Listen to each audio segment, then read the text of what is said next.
Paz e graça para você ligado nessa emissora. Estamos começando o seu programa de reflexão, entrevistas e debates de todas as noites. Hoje nós vamos discutir a discussão.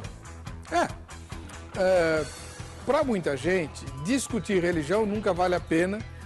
Eu também acho que não. Mas para outras pessoas, discutir aspectos das doutrinas das diversas religiões ou grupos religiosos ou denominações cristãs é algo importante, até se possa discernir a verdade daquilo que não é verdade, a heresia, o erro doutrinário e por aí vai. Só que, nos tempos atuais, cada vez mais se dissemina a ideia de que é preciso haver tolerância e inclusão absolutas. Para muita gente, discutir é algo errado. E se for discussão de doutrinas e religiões, isso é exatamente a intolerância. Portanto, algo quase criminoso, né? Qual é o limite entre a discussão legítima e, digamos, sadia dos aspectos doutrinários das mais diversas religiões, ou mesmo dos mais diversos grupos denominacionais cristãos, e aquilo que nós poderíamos dizer que a própria Bíblia chama de tolerância? Discutir aspectos doutrinários, discutir questões de verdade ou de crença religiosa, é ser intolerante? Vamos falar a respeito? Está no ar o Vejam Só.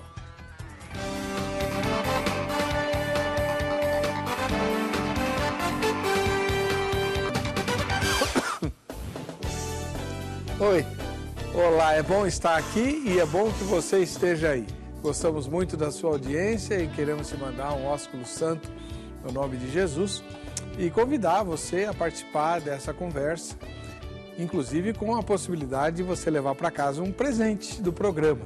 Para que você possa concorrer aos presentes que nós sorteamos aqui, é preciso que você se inscreva votando em nossa enquete. Ela está colocada lá na página, a gente tem na internet, e o endereço eletrônico é o vejamsó.com.br. Basta que você vote na enquete e o seu nome já estará na base de dados para o sorteio daqui a pouquinho. Hoje é o kit Jô Rezende que vai ser sorteado. É com muita alegria que recebemos pela primeira vez, estreando no programa Vejam Só, a doutora Damares Moura. Ela é presidente da Comissão de Direito e Liberdade Religiosa da OAB, secção de São Paulo. Paz e graça, doutora Damares, seja muito bem-vinda. Tudo bem com a senhora? Muito bem, feliz e honrada de estar participando de um programa cujo tema eu considero muito relevante e muito atual. Muito obrigada. Nós é que agradecemos. A senhora é cristã? Sim. Qual é a sua igreja? Sou adventista do 7º dia. E o endereço da igreja que a senhora frequenta? Rua Taguá, número 88, no bairro da Liberdade. Muito agradecido pela presença da irmã. Eu que é pastor. Do outro lado, voltando ao Vejam Só, já faz tempo que ele não vem, mas hoje voltou o professor da Academia Teológica da Graça de Deus, psicólogo e mestre em ciências da religião, professor Júlio César Silveira e Silva. Paz e graça, professor Júlio, tudo bem? Paz e graça, Weber. Júlio César Silveira da Silva. Ah, é. Tá. Nós corrigimos no GC e eu não corrigi na ficha, desculpa. Ok. Você é cristão? Sim, sou cristão. Senão não estaria dando aula na grade, né? Ah, com certeza. Tem a igreja que você frequenta? Eu tenho frequentado a Igreja Batista da Água Branca, aqui em São Paulo. Sabe o endereço lá? Avenida Gustavo Willy Borghoff, em frente à linha do trem ali da Barra Funda. Muito obrigado pela presença do irmão aqui mais uma vez. Eu que agradeço mais uma oportunidade para a gente estar compartilhando, debatendo, né? Produzindo síntese aí para o progresso do nosso conhecimento. Muito bem. E um ósculo santo para o povo da Água, que é a nossa patrocinadora maior aqui no programa Vejam Só. Vamos assistir a matéria que apresenta o nosso tema e voltaremos com a opinião dos convidados. E a sua aqui também. Futebol, política e religião. Estes três assuntos costumam gerar polêmicas e discórdias. Mesmo que a gente insista em dizer que isso não se discute, estamos frequentemente trazendo esses temas em nossas conversas. Isso quer dizer que somos ávidos por dar nossos palpites, tornar externa nossas ideias e nossas convicções, passar adiante nossa percepção com relação a temas que permeiam nosso dia a dia. Mas por que os desentendimentos surgem? Grande parte das pessoas tem a impressão de que quando alguém discorda de seu ponto de vista, ela própria está sendo rejeitada. Dificilmente elas se dão conta de que se alguém discorda delas, é porque elas também estão discordando do outro. Isso não tem nada a ver com gostar mais ou menos daquela pessoa. Tem a ver com pontos de vista diferentes. O futebol, por exemplo, normalmente ele tende a estimular brincadeiras saudáveis. Casos extremos em que as torcidas partem para a violência, geralmente dentro do estádio, não tem nada a ver com esse tema, uma vez que a violência física está atrelada a um tipo de comportamento em desequilíbrio. Para nossa sorte, hoje conversamos sobre política em todos os lugares. Isso mostra um povo mais antenado e consciente, que vem adquirindo uma visão mais ampla de mundo. Mas o que temos visto também nas redes sociais e em grupos de amigos são verdadeiros rachas e posicionamentos que têm terminado em brigas, em rompimentos de amizade.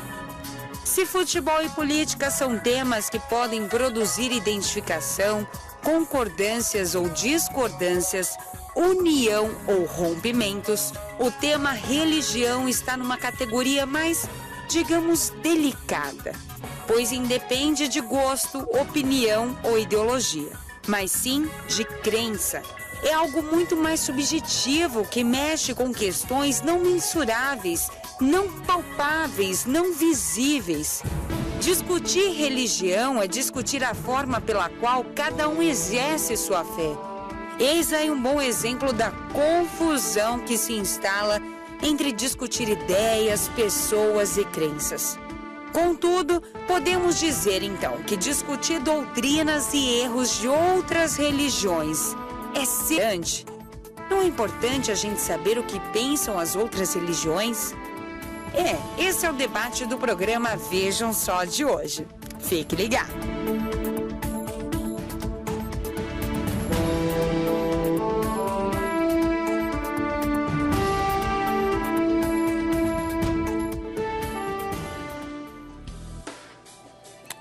Muito bem, essa foi a matéria que apresentou o tema e nós vamos discutir isso, né? Discutir doutrinas e erros de outras religiões é ser intolerante. Você participa do debate usando a nossa página lá na internet. O endereço eletrônico é o vejamsó.com.br. Doutora Damares Moura, mais uma vez, obrigado pela presença. Ela é a presidente da Comissão de Direito e Liberdade Religiosa da OAB São Paulo. Na sua primeira fala, doutora, como é que a senhora responde à pergunta tema? Bem, primeiro é importante registrar, não é, que o nosso ordenamento jurídico brasileiro garante todas as liberdades individuais e liberdades coletivas, né? E talvez esse tema ele alcance a liberdade religiosa e a liberdade de expressão, né? Portanto, se partirmos do princípio legal, a liberdade de dizer as coisas, inclusive sob esta análise, está garantida, né? Eu acho que a grande questão que se coloca aí, e eu tenho sempre falado sobre isso, quando indagada sobre os limites, não é, de pregação religiosa, sobre os limites do proselitismo religioso, não é? Existe limite? Claro que existe. Todos os direitos têm limites, não existem direitos absolutos no ordenamento. Todos eles têm limites, inclusive o da liberdade de expressão, não é? Então, veja, é uma coisa bem simples que a gente sempre fala, não é o que se diz, é como se diz. Então, a minha preocupação neste universo, não é, da liberdade religiosa e da intolerância religiosa, não é o que se faz e nem o que se diz. não é? É fundamentalmente como se faz e como se diz. Isso muda tudo. Isso faz toda a diferença. Isso pode tornar uma conduta intolerante ou não. Como se diz e como se fala. Acho que é atualíssimo o tema, dá para a gente se estender bastante no programa. Muito obrigado, doutora. Agora vamos ouvir o professor Júlio César, professor de teologia, psicólogo, mestre em ciências da religião e docente da Academia Teológica da Graça de Deus, a Agrade. Aliás, está dando aula do que lá, o professor? O último módulo que eu dei lá na grade foi Teologia Sistemática e Escatologia. Agora estamos aguardando a agenda do próximo ano. O ano acabou, né? É um tema também que inflama, né? Verdade. Agora, professor, como é que o senhor responde a pergunta tema? Discutir doutrinas e erros de outras religiões é ser intolerante? Não. A diversidade de religiões, a diversidade de espiritualidade já supõe uma discordância. Então, por que uma pessoa opta por ser católica romana e não católica ortodoxa, um protestante, um pentecostal, um adventista? Por que ela opta em ser uma espírita kardecista e não uma espiritualista da Umbanda? Por que uma pessoa opta por ser judia e não muçulmana? Há uma razão, há uma resposta.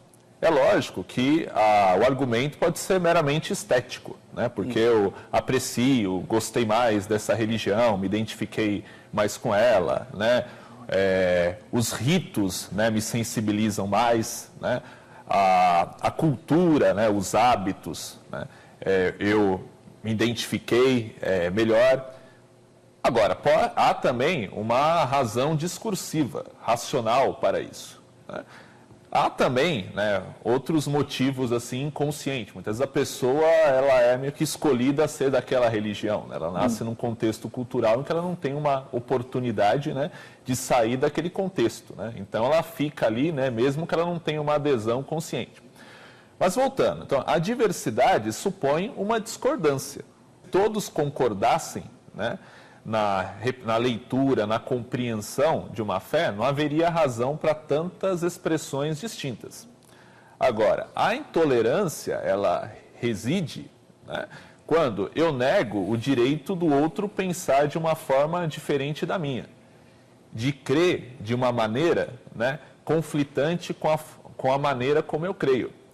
Aí reside quando, por exemplo, né, eu nego o direito do outro existir. Eu acho assim que a minha crença, né, me habilita, né, justifica eu silenciar ou aniquilar o outro. Tem uma passagem nos Evangelhos que ela é bem paradigmática, né, lança luzes sobre esse tema que nós estamos abordando. Eu vou ler brevemente, se encontra no Evangelho de Lucas, capítulo 9, a partir do versículo 51. Aproximando-se o tempo em que seria elevado aos céus, Jesus partiu resolutamente em direção a Jerusalém e enviou mensageiros à sua frente. Indo eles, entraram num povoado samaritano para lhe fazer os preparativos. Mas o povo dali não o recebeu, porque se notava que ele se dirigia para Jerusalém. Ao verem isso, os discípulos Tiago e João perguntaram: Senhor, queres que façamos cair fogo do céu para destruí-los? Olha, eles rejeitaram a Jesus. Não era um bom motivo para aniquilá-los, para destruí-los, para mandar fogo, acabar com eles? Mas aí Jesus responde, né? Repreende, dizendo: vocês não sabem de que espécie de espírito vocês são? Pois o Filho do Homem não veio para destruir a vida dos homens, mas para salvá-los. E se foram para outro povoado? Então nós vemos aqui uma reação de intolerância por parte dos discípulos de Jesus. Nós viemos aí de boa vontade proclamar a salvação, a verdade, e eles recusam, eles não... Vai saber se eles não se escarneceram, hostilizaram, né? E pediram autorização para Jesus, imaginando que Jesus ia dar o sinal verde. E Jesus os repreende. Então, a discordância, né, ela faz parte do debate. Uma sociedade plural é aquela que aceita, né, a discordância, ela aceita a diversidade, ela aceita a multiplicidade de pontos de vista. Agora, a intolerância ela também se manifesta de uma maneira sutil, né?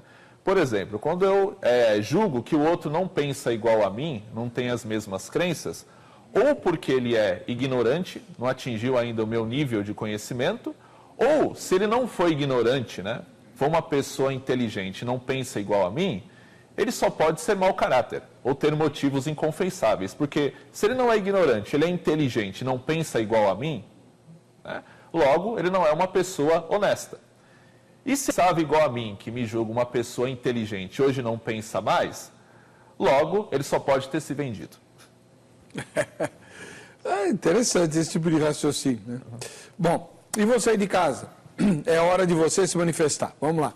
Vejamsó.com.br é o endereço eletrônico da nossa página. Lá você vai encontrar a seguinte pergunta: você gosta de debater doutrinas religiosas? Gosta? Primeira resposta, sim, muito. Segunda resposta, aprecio um pouco. Terceira resposta, não gosto. Né? Então, em relação a discutir doutrina, você gosta muito, aprecia ou não gosta? Vote na enquete, você pode ganhar o kit Tijô Resende, que depois eu mostro para você um monte de coisa legal que você pode vir a ganhar, tá bom? Doutora Damares, a senhora é advogada, preside uma comissão de liberdade religiosa na OAB e tal. Nós não vivemos um tempo em que discordar é ser intolerante? Pastor, vamos compreender um pouquinho o que é o direito à liberdade religiosa. Não é? Talvez ele seja muito mais amplo do que nós imaginamos.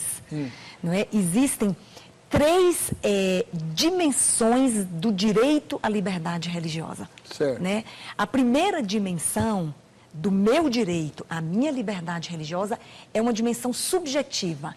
É o direito que eu tenho de escolher livremente uma crença. Né? Ninguém pode interferir nesta escolha. Individual, independente, autônoma.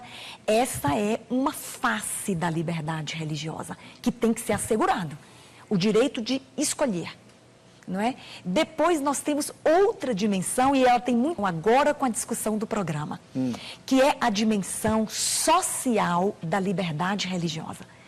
Não é? Essa também tem que ser garantida e tem que ser assegurada. O que é a dimensão social da liberdade religiosa? É o meu direito de falar da minha crença religiosa. É o meu direito de divulgar no que eu creio. Não é? E isso envolve pregação religiosa, não é? E as pessoas perguntam de forma recorrente para a nossa comissão: aonde eu posso fazer pregação religiosa? Qual é o limite? Não é? O que eu posso dizer? Onde eu posso dizer? De que maneira eu posso dizer? Eu posso ir na Praça da Sé e fazer uma pregação religiosa, falar da minha crença, e às vezes falando da minha crença eu acabo contrariando outra crença religiosa ou discordando de outra crença. O que eu posso e quais são os limites?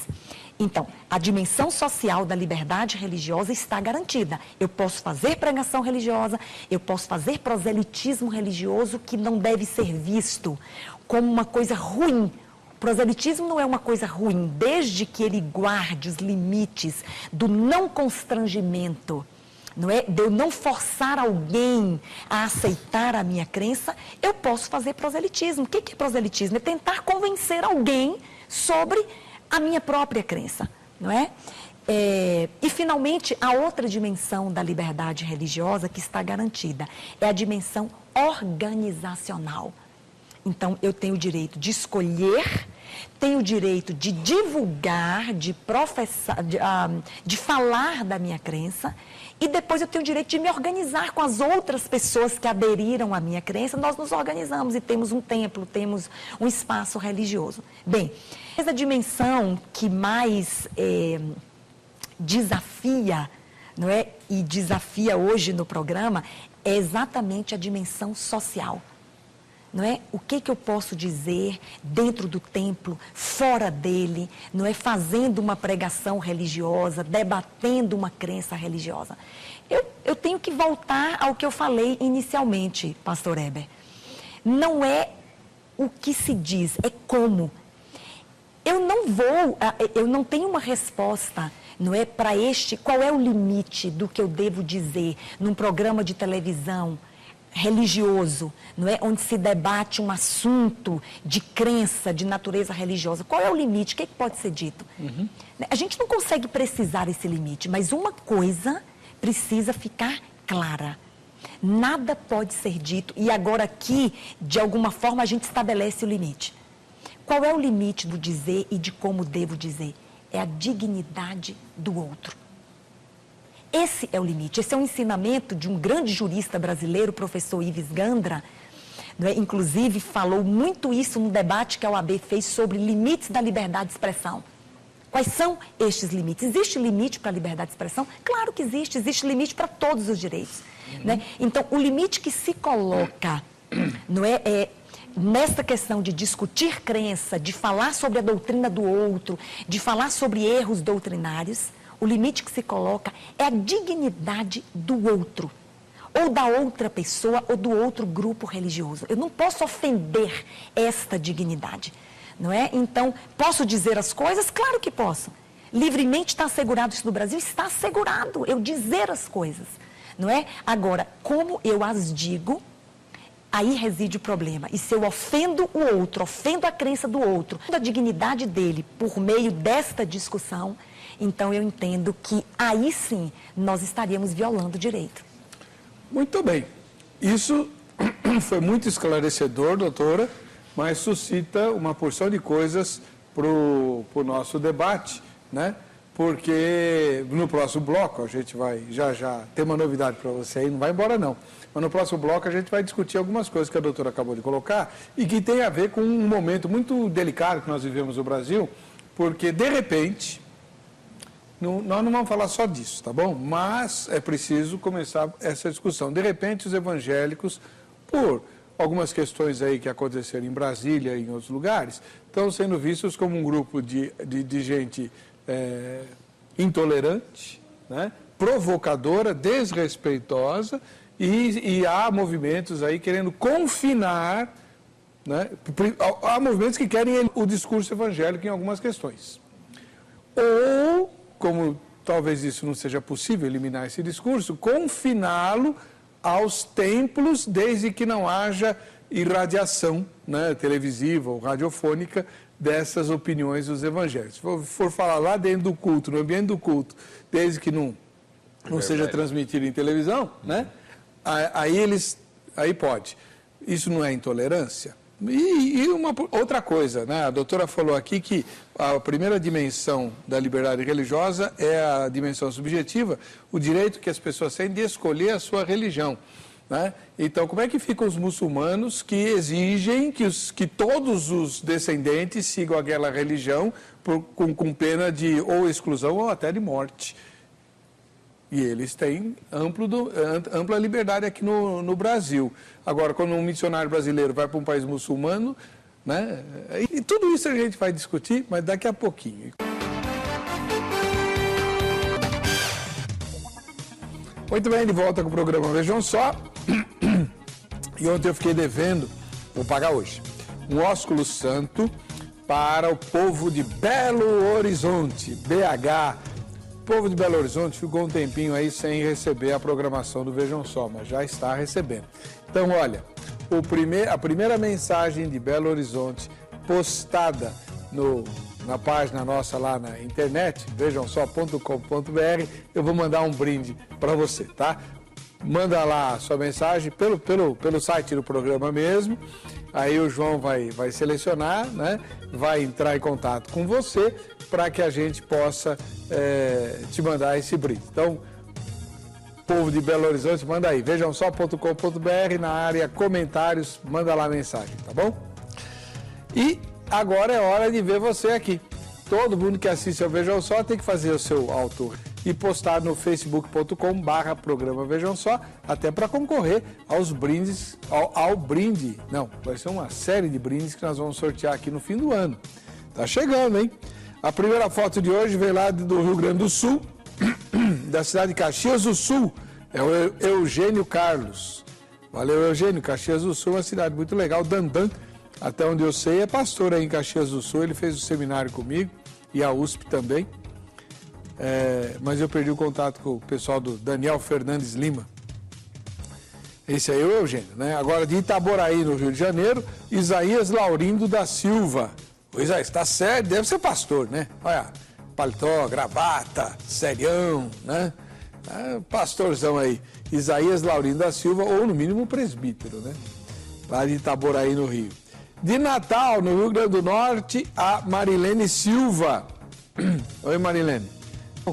Deus te abençoe, viu? Muito obrigado pela sua audiência. Agora, lá de Gardênia Azul, no Rio de Janeiro, olha só a tropa toda, hein? A missionária Márcia Machado, o pastor Wesley Cipriano, a Raíssa Oliveira e a Larissa Oliveira. Então, a Raíssa e a Larissa são as duas jovenzinhas, né, que estão com a missionária Márcia e com o pastor Wesley. Olha só, todo mundo assistindo ao Vejam Só juntos. E quando dá divergência de opinião, deve rachar o pau lá, da forma sadia, né? Assim que tem que ser. O professor Júlio César acabou de falar que discordar é uma das marcas da convivência, né? Olha só, muito bem. A quinta fotografia traz o Vitor, o Glauber, o pastor Carlos Granconato, né? É o pastor Carlos e o pastor... Então, é o Vitor, o Glauber, o pastor Carlos e o pastor Granconato, certo? Muito bom. Só não sei onde eles estão, mas deve ser no Japão, né?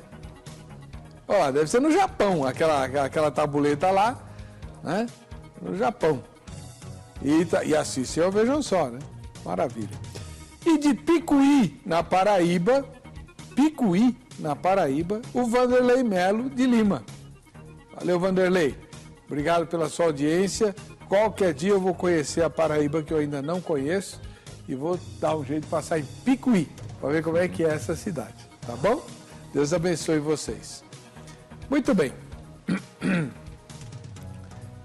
Professor Júlio César, a doutora Damares, como ótima advogada, né, e preside uma comissão da OAB de Liberdade Religiosa, deu uma aula aqui para nós, que quase vira um sermão, né? Porque tem 3 divisões. Sabia que sermão presbiteriano tem 3 divisões, né? Sim. Adventista deve ter também, né? 3 partes. Então, aí, tá vendo? Olha lá. A primeira, a liberdade religiosa se assenta sobre a liberdade de escolha, a liberdade de divulgação e a liberdade de organização, certo? Muito bem. Na questão da liberdade de divulgação, a dimensão social, que a irmã mencionou aqui, nós encontramos os principais conflitos. Hoje no Brasil, vários setores da sociedade se incomodam violentamente com algumas expressões e opiniões que os cristãos assumem por serem cristãos. E eles nos chamam de intolerantes. Como é que o senhor vê isso? Vamos fazer na história. Nós vivemos, o Ocidente, hoje global, plural, se assemelha bastante, né, com o contexto histórico, cultural, no qual o cristianismo nasceu. Então, Roma também era um império, né, uma maquete, né, do império global que nós temos hoje, né, que tinha uma atitude bastante favorável, né, para as expressões religiosas, né. O Império Romano era povoado por deuses. Então, você tinha a religião de todos os sabores para todos os gostos, né? Desde as mais rudimentares, né, as mais sofisticadas, né? E a religião, desde então, era usada para entreter, né? A religião era usada para entreter, né? Também tinha a finalidade, né, de desviar, né, a atenção, né, que poderia gerar, né, turbulência social, revolta. Então, o Império, ele tinha, né, uma postura, né, facilitadora e bem liberal expressões religiosas, como nós temos hoje também, né? O único requisito que o Império Romano, no geral, né, estabelecia, no geral, era que toda essa diversidade religiosa reconhecesse a autoridade maior de César, do imperador. Exceção feita aos judeus, que era uma comunidade bem numerosa, bem próspera, logo, né, tinha uma participação grande, né, na geração de receita para o Império. Então, desde muito antes do Império Romano, quem tem dinheiro, né, tem direito, né, a algumas concessões, né? Tanto é que o Império Romano financiava, inclusive, a construção de sinagogas, né, e do Templo, né, de Jerusalém, que depois foi destruído. Mas os cristãos, né, o cristão, sociologicamente falando, o cristianismo nasce como uma seita do judaísmo. Então, uma religião de pobres, de escravos, e que tinha um discurso, né, de que Cristo era o Senhor, o único Senhor. Opa, aí você já cria uma desarmonia. Ou seja, você não reconhece a autoridade de César. Os cristãos se recusam, né, a prestar culto ao imperador. A despeito desse culto na prática ser uma formalidade civil que, no geral, mesmo os imperadores não levavam muito a sério, né? Mas os cristãos afirmavam o quê? Jesus é o Senhor. E você afirmar isso num contexto, né, imperial, né, ainda mais, né, na Palestina, né, Palestina, Judéia, né, que era marcada por episódios assim, episodicamente, né, por movimentos revolucionários, né, por movimentos que poderiam afrontar a ordem pública, né, isso soava como perigoso. Tanto é que os cristãos eram chamados, por exemplo, de ateus, né, por eles negarem, né, a existência dos deuses romanos e afirmarem o senhorio de Cristo. Então nós vemos aqui algumas semelhanças, né, com uma situação que nós vivemos hoje. Mas, por que? Vamos trazer agora e fazer uma provocação interna. Afinal, nós somos um canal evangélico e creio que a grande maioria da população, dos telespectadores sejam evangélicos. Por que os cristãos, né, e daí, assim, o universo cristão é bem heterogêneo, plural, então, os cristãos, os evangélicos, como são popularmente conhecidos, eles são considerados por grande parte da sociedade como intolerantes. Por quais razões? Eles são intolerantes por serem parecidos com Jesus? Por serem, assim, um povo que não se conforma com a injustiça? É por essas razões? Ou são por outras razões, que não tem nada de evangélicas, por terem posturas como essa, por exemplo, que Tiago e João teve frente aos samaritanos? Então, nós temos dado motivo, né, para que a sociedade nos perceba como intolerantes? A doutora disse, né, que o problema existe na forma como se diz, né? Então, será que os evangélicos, né, têm, né, usado a forma, né, que respeita, uma forma que cria, né, um ambiente de diálogo, ou mesmo um ambiente, né, de persuasão, né, mas que preza a dignidade do outro? Então, quais são as razões, né, possíveis, né, para que esse público seja para que os evangélicos sejam considerados, né, por muita gente como um povo intolerante, sectário? Porque outra questão que nós precisamos considerar é que desde a proclamação da República, o Estado, a Igreja é separada, ou seja, o Brasil não tem uma religião oficial. Só que uma coisa é a Igreja separada do Estado quando a sociedade, né, quando mais de 90% da sociedade professa uma religião. Em termos práticos, isso não tem efeito, o efeito é quase nulo. Agora, à medida, né, que a religião, por exemplo, católica, que é a católica romana, né, ela deixa de ser uma grande maioria, embora seja maioria, e que outras expressões, né, religiosas e de fé começam a ganhar espaço, por exemplo, os evangélicos representam 22%, cerca de 22% da população. Então, a força de um grupo que tem 22%, representa 22% da população, é muito maior do que um grupo que representava há 50 anos atrás cerca de 5%. 2%? 50 anos atrás? Menos 2, ainda, 3, né? 2, 3%. Outros grupos também começam a crescer, como o do Gião, grupo dos ateus. Então, é o princípio, que nem os Estados Unidos, quando houve a divisão, ou seja, era para proteger o quê? Os protestantes, os evangélicos. Só que hoje esse mesmo princípio da separação, né, é usado, né, para proteger outros grupos, né, e para limitar contra os cristãos. Porque aí a doutora vai poder explicar melhor, porque você tem um princípio, né, mas você codifica um princípio numa regra que muitas vezes pode ser usada contra você. Uhum. Então, em nome da separação igreja e Estado, muito nos Estados Unidos, né, estão, por exemplo, querendo cercear, por exemplo, a comemoração de festas cristãs. Ou um simples Feliz Natal, porque você pode constranger uma pessoa que não é cristã. O crucifixo, ou seja, a sociedade, o país, né, é laico. Logo, né, um crucifixo, né, pode causar constrangimento a uma pessoa a um cristão protestante, a um judeu, a um muçulmano. Então, a gente tem uma série de problemas aí que surgem. Tá. Então, vamos particularizar a discussão. Doutora Damares, a senhora mencionou que o maior problema da intolerância, ou daquilo que é chamado de intolerância, não está tanto no conteúdo, mas na forma do discurso. Será mesmo? Na prática, não na lei. A senhora é advogada e tal. Mas na prática, me parece que há uma tendência muito forte aqui no Brasil da imprensa, dos meios de comunicação, dos fazedores de opinião, né, de formar um consenso de que determinados conteúdos são sempre manifestação de intolerância. Por exemplo, vou pegar um exemplo menos polêmico, o aborto. Né? O aborto.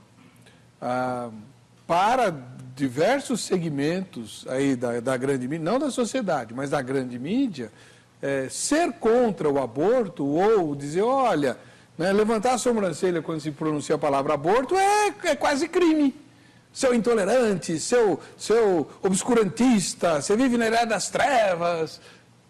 É intolerância? Então não é a forma, é o conteúdo. Também, né? Veja bem, eu fico muito preocupada,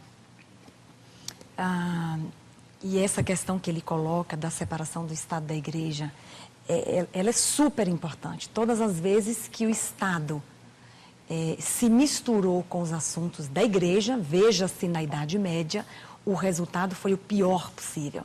Né? Portanto, em 1891, né, quando finalmente o Estado brasileiro se separa da Igreja, embora... É importante, talvez, que nós saibamos que mesmo antes da República, não é, desde a primeira Constituição do Brasil, a de 1824, não é, chamada de Constituição Imperial, nós já tínhamos ali assegurada a liberdade de crença. Interessante. Né? Em 1824, na primeira Constituição, já veio assegurada a liberdade de crença, mas não estava assegurada a liberdade de culto, porque o culto não podia ter forma o culto tinha que ser doméstico. Né? Se você não professasse... sem aparência exterior de templo. Exatamente. Se você não professasse a religião oficial do Estado, né, você poderia fazer culto doméstico. Então, nós tínhamos liberdade de crença, não tínhamos liberdade de culto. Né? Quando veio a segunda Constituição, essa histórica, finalmente o Estado da Igreja, não é? E aí nós temos o Estado neutro. É importante porque muito se fala em Estado laico, Estado laico, Estado laico. Não é? E muitos querem fazer com que o Estado laico rejeite a religião. Isso me preocupa, porque o Estado laico, ele não rejeita as religiões. Pelo contrário, eu tenho defendido que o Estado laico, que está separado da religião, ele não promove religiões. Ele não subsidia religiões, artigo 19 da Constituição Federal. Por outro lado, o Estado tem o dever de proteger o fato religioso no seu território.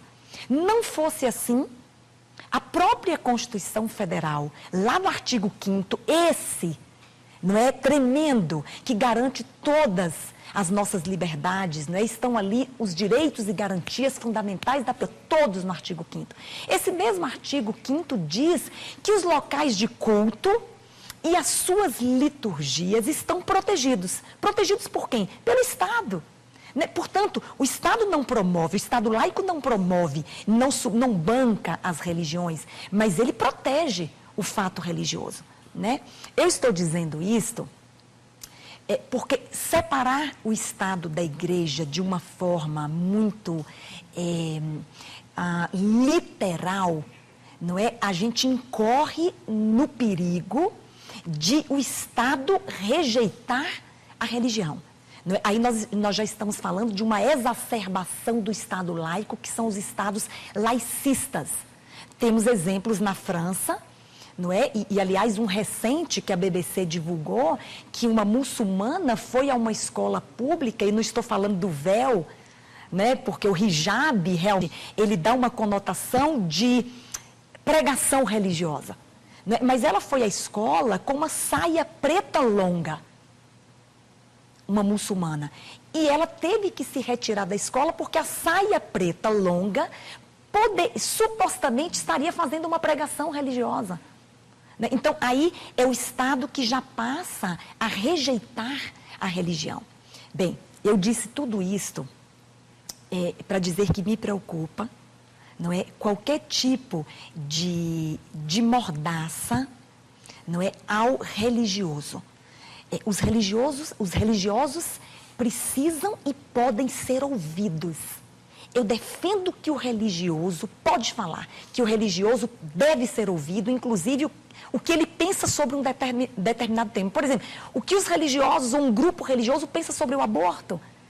Ele pode falar, ele deve ser ouvido, que igualmente deve ser incluído nos assuntos e nas decisões, não é? E ele deve ser ouvido. Eu volto sempre à mesma questão, pastor, e este é um assunto que me preocupa. Por exemplo, a responsabilidade social de programas que são difundidos por meio de rádio e TV. Os serviços de radiodifusão, que são uma concessão do Estado e têm que ser usados com extrema responsabilidade social, porque quem está do outro lado não pode receber qualquer plantio de sementes de ódio, de sementes de intolerância.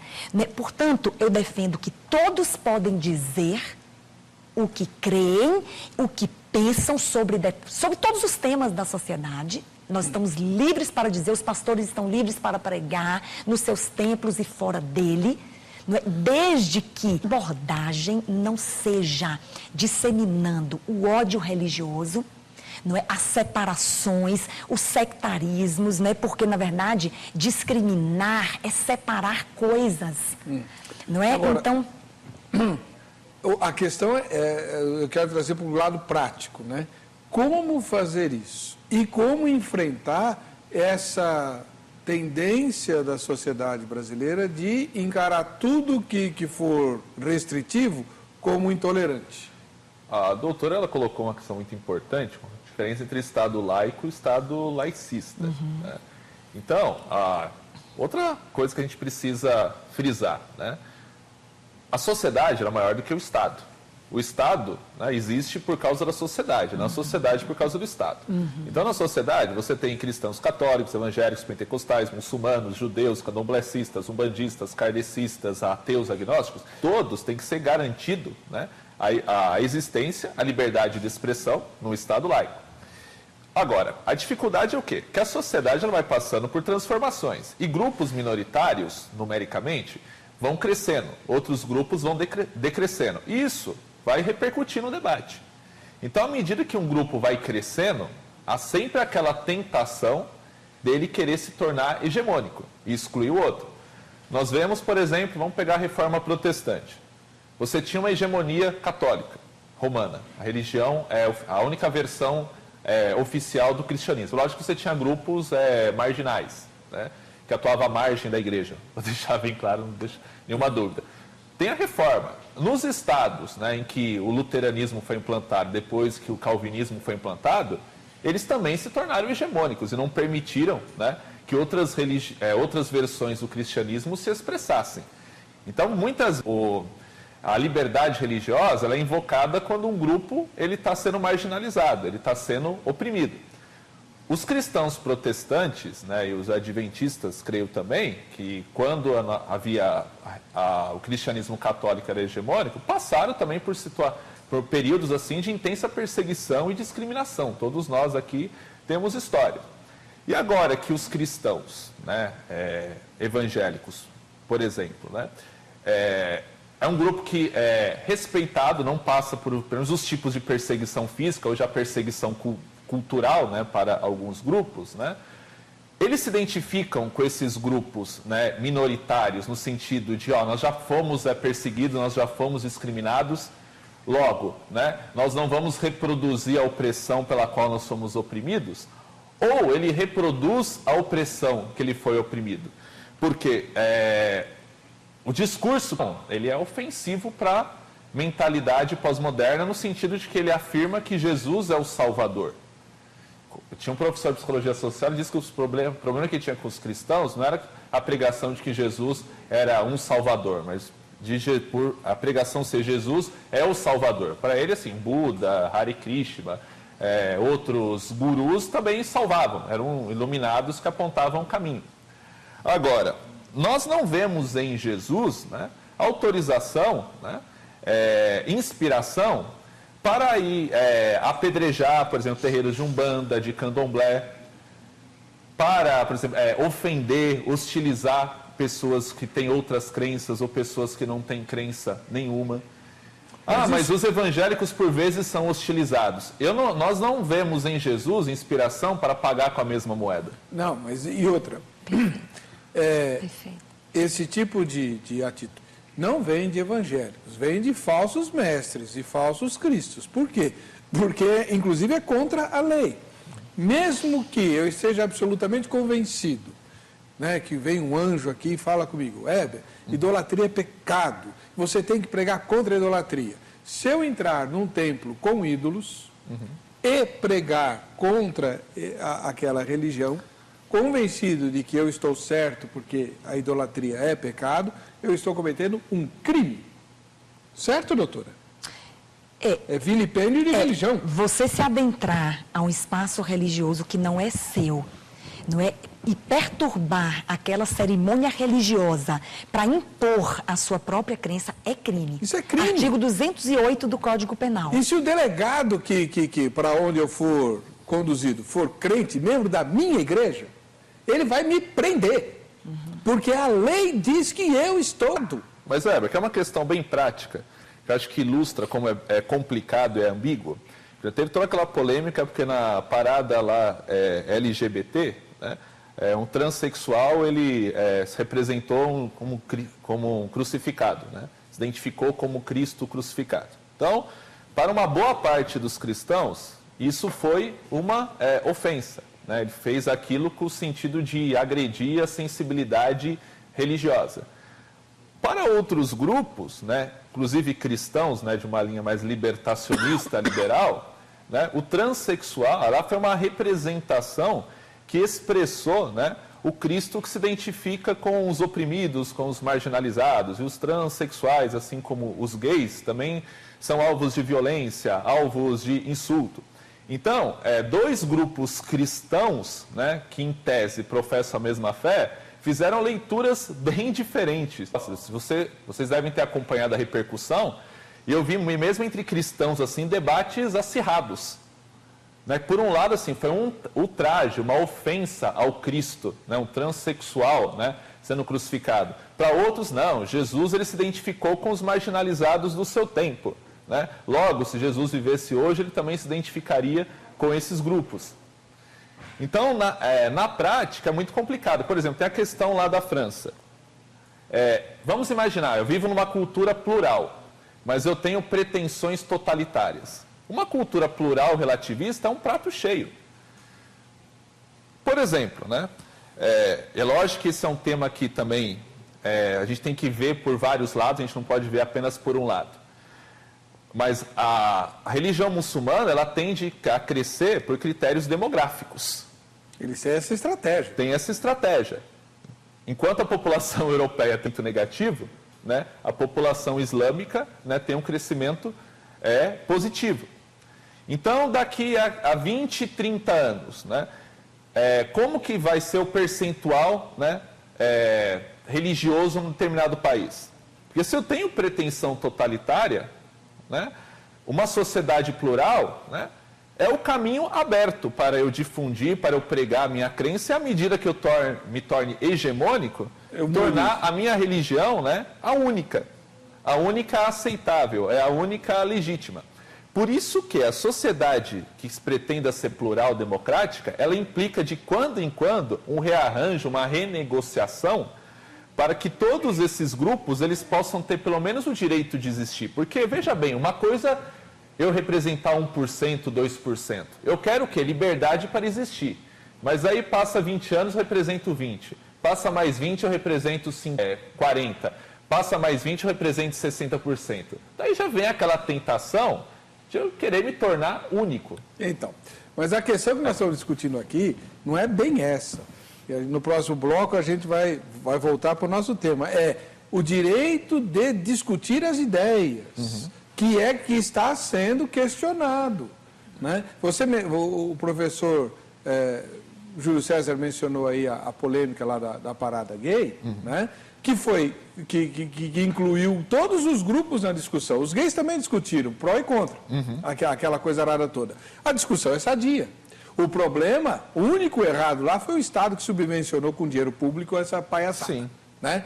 Eles erraram. Os outros têm todo o direito de apoiar, discordar e tal. E no próximo bloco a gente vai trazer a questão, novamente, para a questão do discurso. Afinal de contas, discutir erros doutrinários ou possíveis doutrinas de outras religiões é ser intolerante ou é um direito assegurado pela nossa Constituição e podemos fazer isso de maneira livre? No próximo bloco a gente volta.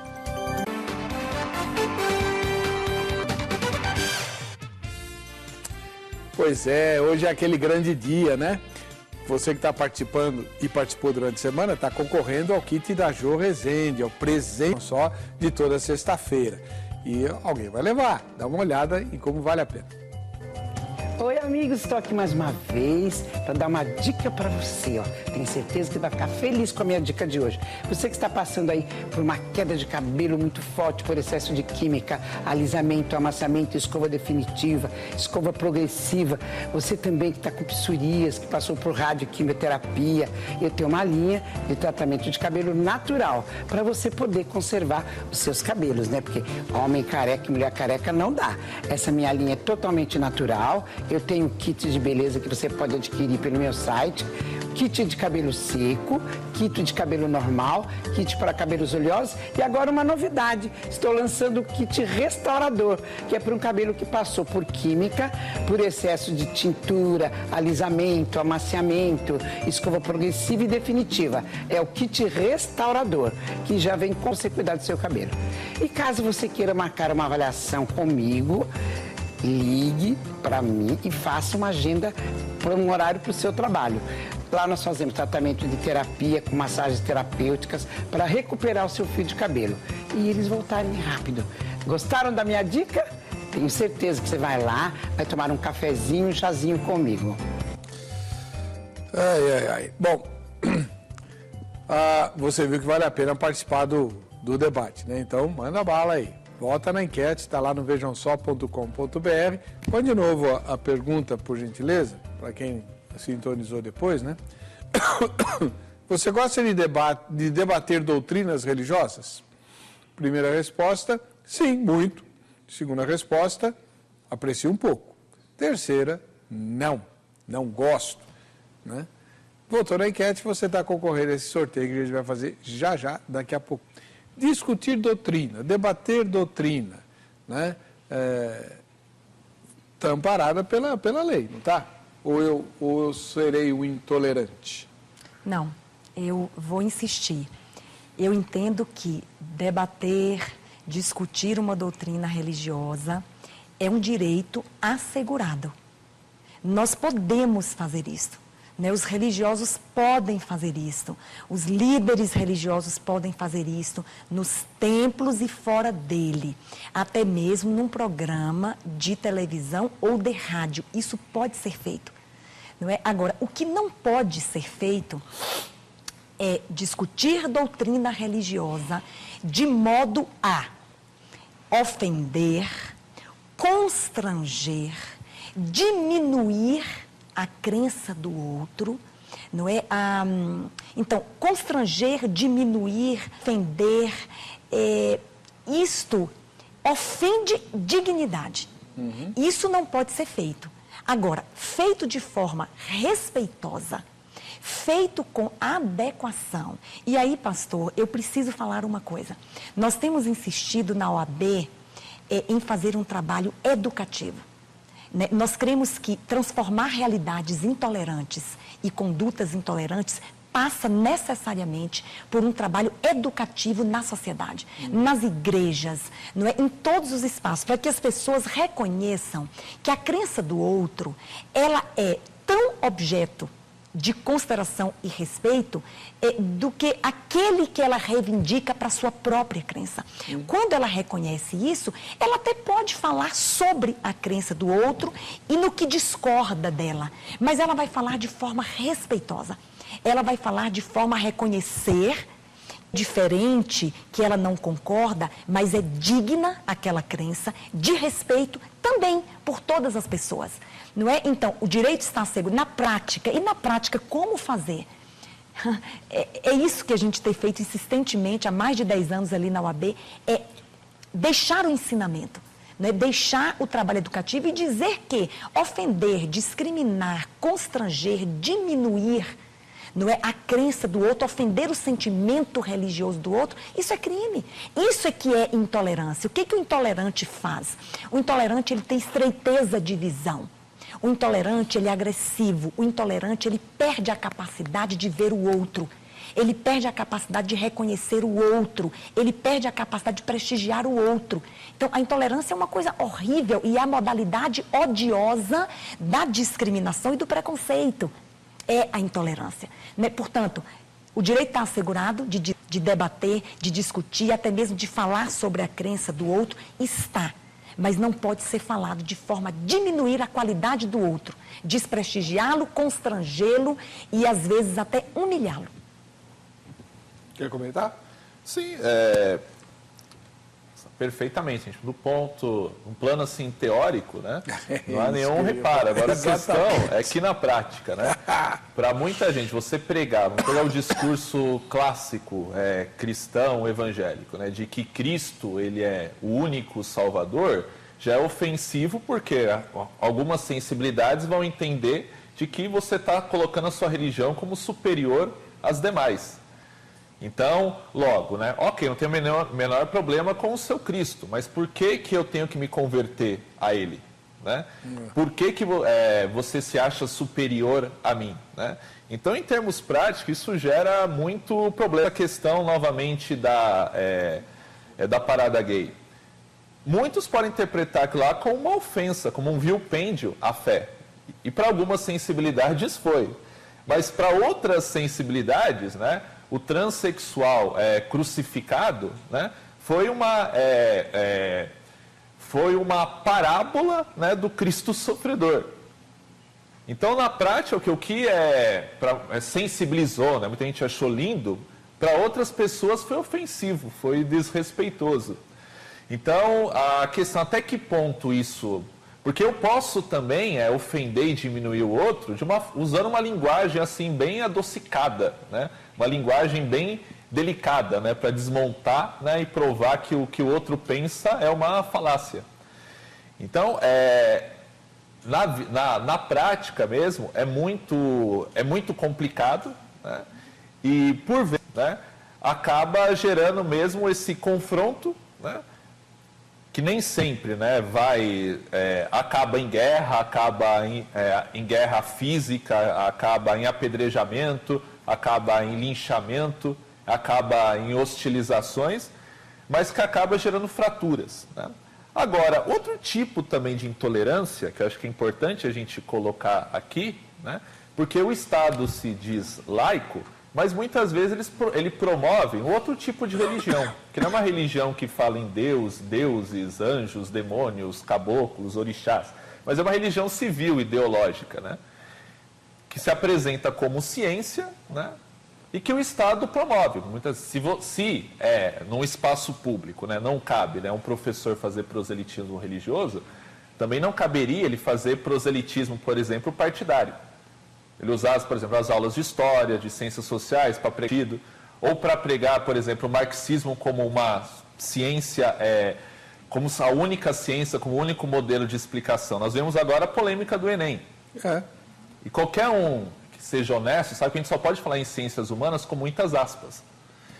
Então, também o tipo, quando você prega que essa é a ciência, qualquer pensamento contraditório, né, não tem validade, não tem status científico. Porque o Estado, ele não, quando é o Estado laico, ou seja, ele não tem nenhum tipo de religião, inclusive não professa uma religião, né, civil, uma religião, né, filosófica, né, que também implica em valores. Por exemplo, quando a gente pega aquela questão do aborto, por exemplo, você pode ser contra o aborto, inclusive usando argumentos filosóficos. Mas, novamente, o Estado ele representa a sociedade. Então, o Estado ele também, em nome assim, da laicidade, né, ele tem um direito, por exemplo, de usar verbas públicas, né, para promover políticas públicas que sejam ofensivas a um grande contingente da sociedade. Porque o Estado laico não significa um Estado neutro. Uhum. Não existe uma ética neutra. Você pode adotar uma ética marxista, existencialista, humanista. Mesmo uma ética, mesmo se a gente colocar a religião entre parênteses, no campo filosófico, você tem também uma diversidade conflitante. Mas é que está. Aí entra uma questão que o irmão Júlio César mencionou, que é a história da militância. Né? Quando você menciona os professores, tal, que a gente vê bastante na sociedade contemporânea, são militantes que usam um discurso ambíguo. Né? Quando a questão interessa, isso é intolerância religiosa. Né? Agora, quando não interessa, usa instância ideológica em larga escala. A mesma emoção religiosa. Aí que está. Do ponto, assim, tecnicamente, eu não vou discutir, mas no frigir dos ovos, religião e ideologia, para mim, é a mesma coisa. Não tem diferença nenhuma. Né? São só nomes diferentes, porque na religião você tem crenças, na ideologia também. Na religião você tem dogmas e na ideologia também. Na religião você tem ritos e na ideologia algumas práticas podem até ser chamadas de rituais e pronto. Por exemplo, Weber, pergunta, você estudou no contexto de ciências humanas, nós aqui estudamos no contexto de ciências humanas, você estudou na USP, né? Eu estudei no Mackenzie e na PUC, né? E é um campo assim, que tem uma hegemonia de uma esquerda de linha marxista. Então, você tem outras esquerdas, mas a esquerda dominante é marxista. Pergunta para um militante de esquerda se ele considera que esquerda e direita, né, pretendem chegar ao mesmo lugar, só por caminhos diferentes. Dizem a mesma coisa, mas assim, com sinais contrários. Certamente ele vai esconjurar uma afirmação dessa. Mas aí quando chega no campo religioso, né, ele critica quando uma religião, né, apresenta um discurso, né, com a pretensão de ser superior. Exatamente. A ideologia dele pode, mas as outras religiões, ninguém mais pode. Então, essa é uma questão complicadíssima. Né? Agora, o que a gente precisa encontrar, doutora, é um caminho, né, para fazer aquilo que a senhora está falando. Está defendendo galhardamente desde o início do programa. Podemos discutir todas as ideias, desde que nós o façamos sem humilhar e atentar contra a dignidade do outro. O problema é quando o outro sempre se sente humilhado e agredido na sua dignidade, quando ele é chamado de errado. Mas, pastor, na prática, eu até já vivenciei, eu tenho a minha própria crença religiosa e por força de um trabalho que nós realizamos há mais de uma década, inclusive na UAB de São Paulo, eu convivo, não é, com uma grande diversidade religiosa. Eu tenho quase 80 advogados na minha comissão, não é? E eles representam a mais ampla diversidade religiosa, inclusive temos advogados ateus. Não é? E nós conseguimos estabelecer ali, não é, um debate não ofensivo, um debate inclusivo. Eu sei que falando na teoria parece parece difícil de se concretizar na prática, mas eu estou te dando um exemplo prático de um espaço onde religiosos das mais variadas tradições conseguem se sentir incluídos, mesmo frente a essa diversidade, as diferenças que nós guardamos ali de crenças. Mas isso foi uma conquista. Isso foi um trabalho que nós estabelecemos ali, educativo, de respeito, de reconhecimento, de prestígio ao outro, que resultou nesta possibilidade da gente falar dos mais variados temas, das mais variadas crenças, de forma inclusiva e não ofensiva. Então, eu sei que não é fácil, porque a necessidade de supremacia... Por que o problema da intolerância? Porque eu quero sempre dizer que a minha crença é mais verdade do que a do outro, que a minha crença é melhor do que a do outro. E eu não vejo nenhum problema em eu, Damares, acreditar que a minha é melhor. Eu não vejo nenhum problema em eu acreditar que a minha é a verdade. Nenhum problema. O problema é usar isto de forma a diminuir o outro.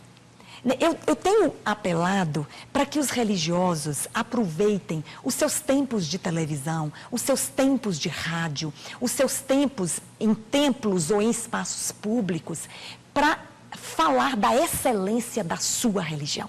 Aproveite este tempo para dizer que a sua é excelente, porque tem gente que perde tanto tempo para dizer que a outra é ruim, que ele deixa de falar da excelência da dele. Quer dizer, é um desperdício de tempo. Eu tenho aproveitado o meu tempo para falar da excelência da minha e não usar este tempo para falar, digamos assim, falar mal da do outro, diminuir a do outro. E você acaba deixando de falar da sua própria. Volto a repetir, podemos falar, podemos, mas a fórmula é o respeito. A fé é o respeito. Não tenho respostas prontas, mas eu te dei um exemplo prático de pessoas que conseguiram se sentir incluídas em meio à adversidade e não são ofendidas nas suas crenças. Mas são todos advogados, doutor. Sim, não temos só advogadas. Pastor, nós temos membros colaboradores que não são advogados, são pessoas, cidadãos da sociedade civil, que se juntaram a nós para participar deste trabalho educativo na sociedade. E estas também estão se sentindo incluídas ali. Também. Quer dizer, eu sinto falta de conteúdos educativos nas escolas. Eu não vejo nas escolas, principalmente de ensino fundamental, porque é melhor você formar uma criança tolerante do que você mudar um adulto intolerante. É muito mais difícil. E eu sinto falta desses conteúdos específicos e educativos para trabalhar a cidadania. Isso é cidadania. Mas, doutor, respeito e tolerância. Mas isso está sendo feito, sim. Só que não sei se é da maneira adequada. Algumas escolas, isso foi denunciado aqui no Vejam Só várias vezes, em vários lugares, estão tomando iniciativas do tipo assim. Semana que vem, as meninas vão vir vestidas de meninos e os meninos vão vir vestidos de meninas. Para aprender a sermos inclusivos e a dizer que não tem problema nenhum se o menino resolve virar menina, se a menina resolve virar menino. Que tudo é construído socialmente. Que tudo é construído socialmente, exatamente. Isso está acontecendo. Eu acho que não é isso que o senhor está falando. Não. E eu não creio nisto que o senhor acabou de dizer.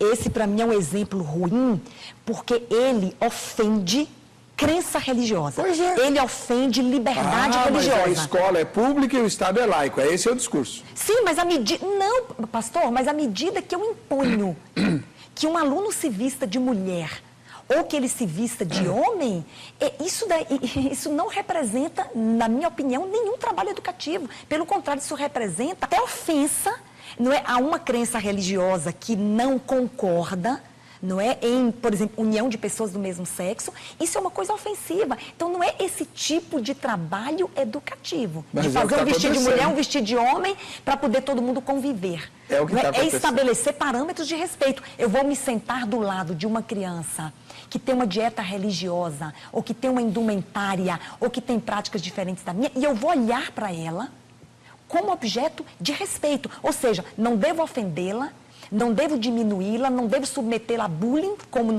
a OAB acompanha casos de crianças em escolas públicas que estão sendo submetidas a severos bullying por causa da sua própria crença religiosa. Né? Então, o parâmetro não é este, é o parâmetro de se sentar do lado e dizer, eu respeito você, embora você se comporte diferente de mim. Ponto. Legal. A nossa repórter fez a pergunta tema, e eu não sei aonde, ela apurou. A gente sabe que hoje em dia existem muitas discussões sobre religiões. Porque a minha é a verdadeira, a sua é a falsa, porque a minha vale mais. O senhor acredita que discutir doutrinas e erros de outras religiões é ser intolerante? Eu acho que a religião é a crença de cada um, entendeu? Cada um tem a sua crença, cada um acredita no que se acha, que se sente bem. E eu acho que não é por aí discutir que o outro acha, o que o outro não acha, o que o outro crê. Eu acho que a crença é de cada um. Eu acho que vai por aí. A pessoa ter aquela crença em determinada coisa, que seja uma imagem, que seja um espiritismo, que seja o que for. O que vale é o que ela sente e o que faz bem para ela mesma, entendeu?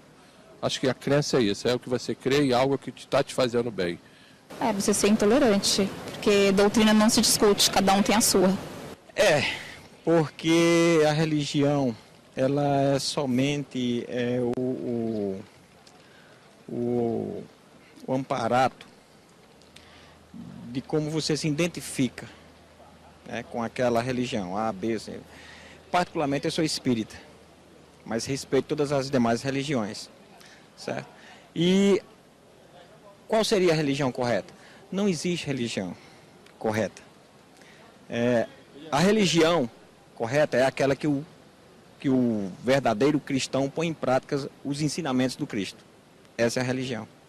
Eu acho que você apontar o erro de um outro, seja qualquer que seja, você tem que ter um embasamento para poder fazer isso e também um aprofundamento no assunto. Religião é complicado, porque a gente sabe que, principalmente no Brasil, existem católicos, existem evangélicos, existem umbandistas, existem pessoas que não têm religião.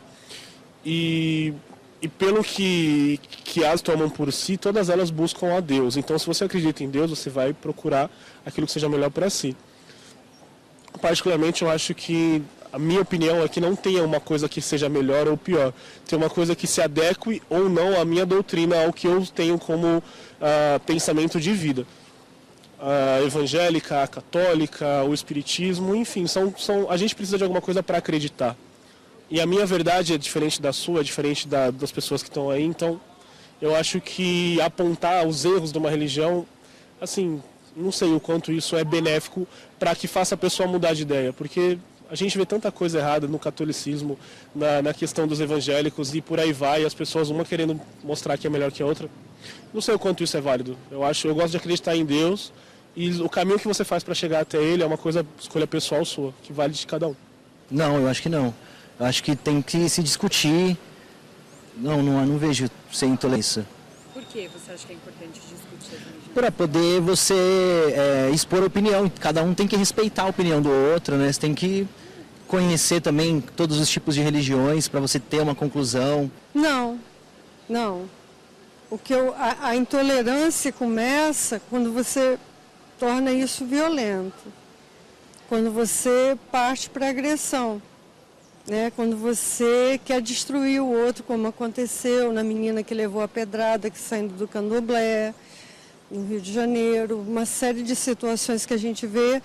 Agora, o erro, qual é o erro das outras religiões? Qual é o erro, né? A gente vê aí um crescimento da bancada evangélica, um poder muito grande, o Estatuto da Família, isso é problemático, uma religião se sobrepor à outra. Porque dá caminho para a intolerância. E a gente tem que ter com a diversidade. Eu até trabalhei isso recentemente com os meus alunos, porque eu tentei mostrar que todas as religiões cumprem o mesmo papel, que é aproximar-se do sagrado. Então não teria porquê. Agora, os erros eu acho que estão mais associados ao uso que a pessoa faz da religião do que a religião em si. Eu acho. Porque a religião é pessoal.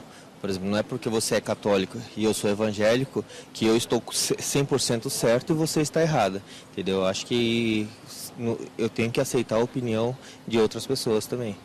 Isso não significa que só porque eu sou de uma determinada religião eu esteja 100% certo. Muito bem, tá aí, né? Bastante diversidade, né? E cada um defendendo o seu ponto de vista. Alguns não sabem nem direito o que ponto de vista defender, né?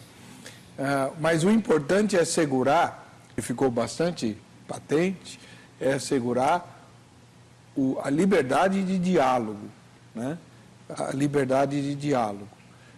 Isso é fundamental que exista e que se mantenha na sociedade. Há vários evangélicos que têm um pavor de que o Estado vá obrigar a igreja a fazer casamentos entre homossexuais. Até onde eu sei, a Constituição não permitiria esse tipo de coisa. O Estado obrigar a igreja a fazer um casamento homossexual, pode acontecer, doutor? Não existe nenhuma previsão nesta direção, né? Então, eu tenho tranquilizado os religiosos que indagam isto. Não existe nenhuma previsão legal que aponte para esta direção neste momento. Então, se esse tipo de receio desaparece muito da agressividade do discurso desses mesmos religiosos. Concorda, professor? Concordo, evidentemente. Agora, se a pessoa fizer muito questão, hoje não falta igreja que possa fazer um casamento homossexual, né? Agora, de fato, né, quando o Estado, né, porque o Estado também tem uma vocação, né, tem um potencial totalitário. Né? Então, e esse potencial totalitário, se der vazão, acho que não é absurdo pensar, né, na ingerência do Estado, né, nas religiões. Então, como a professora disse, acho que nós, como cristãos, né, temos que nos ocupar, né, de promover essa cultura, né, do respeito e da tolerância. Né? Gostaria de ler também mais um pequeno trecho, né? Paulo diz: agora vemos um reflexo obscuro, como em espelho, mas veremos face a face. Agora conheço em parte, então conhecerei plenamente, da mesma forma como sou plenamente conhecido. Olha, nós humanos, né, finitos, né, tudo que nós afirmamos, abrangente que seja, é relativo, é em parte, é parcial.